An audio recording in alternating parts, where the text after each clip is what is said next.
All right, y'all, we're talking Livescope. Ban it, don't ban it, what are we going to do with it?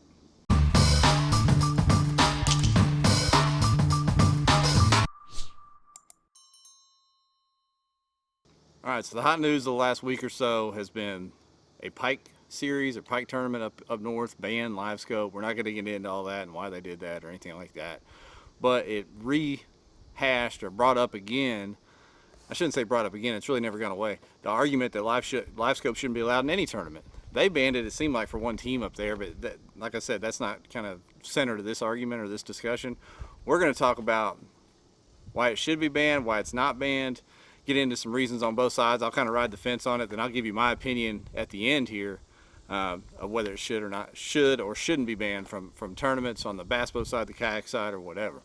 So let's get into it. Livescope's been around for quite a while. The technology is steadily improving. It's only going to get better. And as far as the word game changer gets thrown around way too much, but Livescope was the game changer. I mean, that changed how everything was done. You watch bass fishing on TV right now, any of the pro circuits, all you see when it's an offshore deal especially is from boat to boat to boat is guys with their neck down staring at a screen, and that's not, I mean, fishing's hard enough to watch a lot of times anyway, but watching that is ridiculous, so it's kind of ruining the TV experience. But we're talking about the technology and whether it should be allowed or not in tournaments. You hear arguments on both sides. Only the people that don't have any money don't want it. People that can't catch them don't want it. It's the poor people that don't want it. I mean, it's just all, you can get on social media and see many argument about Livescope. People said the same thing about side imaging and 2D sonar and this and that. This is a little bit different, and we'll talk about that. And then people that say they don't want it is they say it ruins the mystery of fishing. It takes away the actual fishing. It turns it into catching if you know what you're doing and you're on the right deal that day.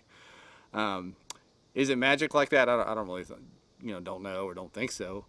But there are some precedents for limiting technology as not to alter the skill of the game and take that out of the spotlight and rather make it a contest of buying game, if that makes sense. So I'm going to talk about some other sports and then talk about the sport of fishing in particular and talk about some things that have already been done as far as capping technology or limiting technology one way or the other, and kind of relate that back to what I think about the Livescope ban. Like I said, I'll give you my opinion at the end. But first, let's talk about other sports. We can start with pro baseball. You only can use wooden bats. Why are they limiting technology? Why can't you use a metal bat? Number one, for safety, but number two, they want the skill of the game preserved. They want guys with the purest swings and the most power to be the home run hitters and the best hitters and things like that. You can't juice baseballs. You can't do things like that because they want the skill on display, not buying game. In golf, you can only have a certain length driver, maximum length. So you can't get a longer drive by getting a 55-inch driver if you're able to swing it like the long drive competition guys do. In bowling, there's a certain ball size, weight, things like that. In pool, the cue stick can only be a certain weight.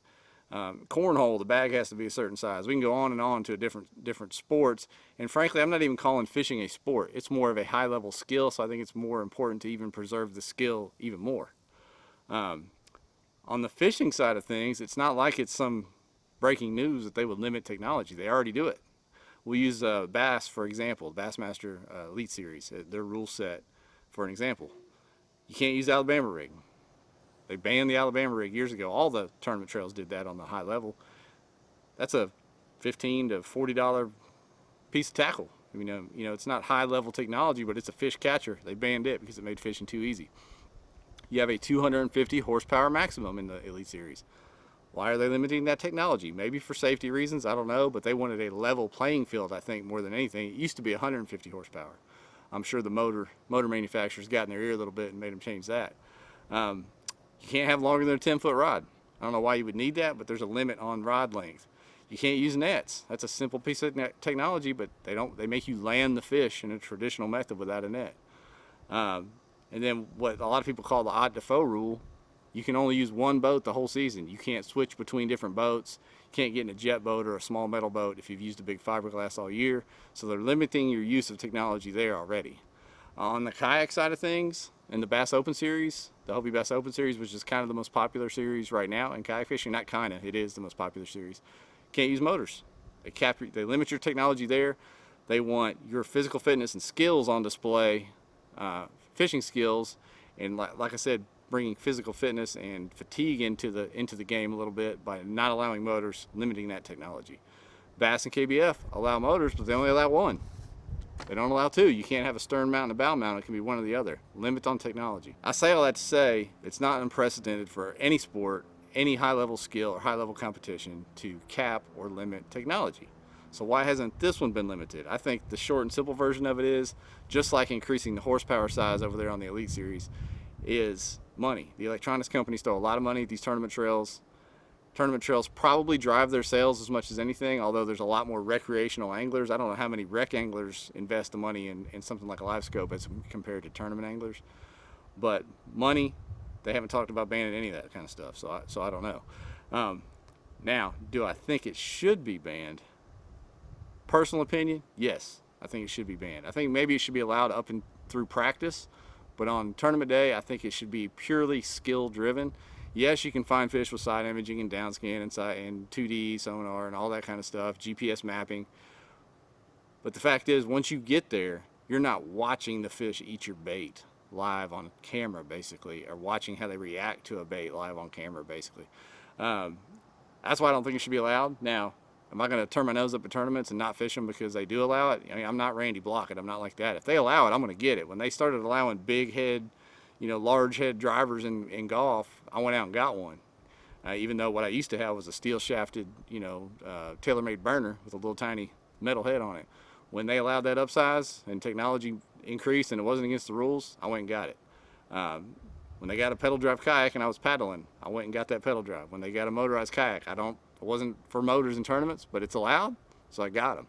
Whether it should be or not, that's not my call to make.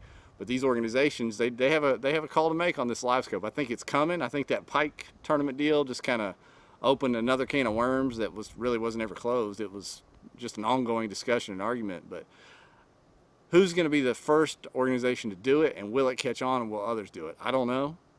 I wish they would do that, but if they don't, in the meantime, I'm probably going to get it, mess with it, try to learn it. Let me know your thoughts in the comments. Am I crazy? Should they just allow whatever they want to allow as far as electronic technology, finding fish, underwater drones, shooting harpoons at fish? I don't know what's next, but for real, what do y'all think? What's your opinion on this? Drop it in the comments. I want to know. And as always, I appreciate y'all watching. Everybody have a great day.